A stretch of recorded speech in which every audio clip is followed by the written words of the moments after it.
নমস্কার বন্ধুরা, আপনাদের যাদের ডেট অফ বার্থ 4, 13, 22 এবং 31, 2025 সালটা আপনাদের কেমন যাবে একটা ছোট্ট প্রেডিকশন শর্টসের মাধ্যমে চলুন দেখে নিই। ওকে, 5 of swords, night of swords, night of wands, page of pentacles and bottom of the deck কিন্তু স্ট্রেট।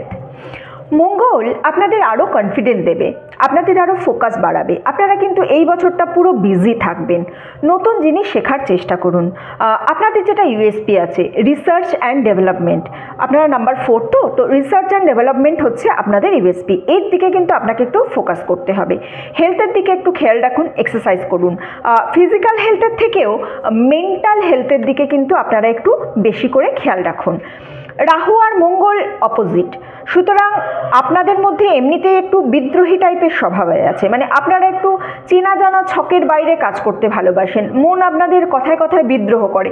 তো এই বিদ্রোহী যে মনোভাবটা, এই মনোভাবটা কিন্তু, এই স্বভাবটা কিন্তু আরও বাড়তে পারে। খুব তাড়াতাড়ি প্রফিট হবে এরকম কিছু করবেন না, স্লো অ্যান্ড স্টাডি।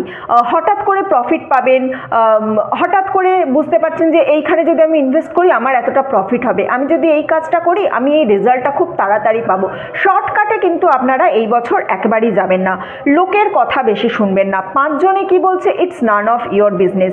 আরও একটা মোস্ট ইম্পর্টেন্ট জিনিস, সেটা হচ্ছে আপনারা কিন্তু আপনাদের যে লাভড ওয়ান আছে, ভালোবাসার মানুষ আছে, তাকে একটু অ্যাপ্রিসিয়েট করুন। আপনারা আপনাদের ভালোবাসার দিকটা সেভাবে খেয়ালই করেন না, আপনারা টেকেন ফর গ্রান্টেড নিয়ে নেন।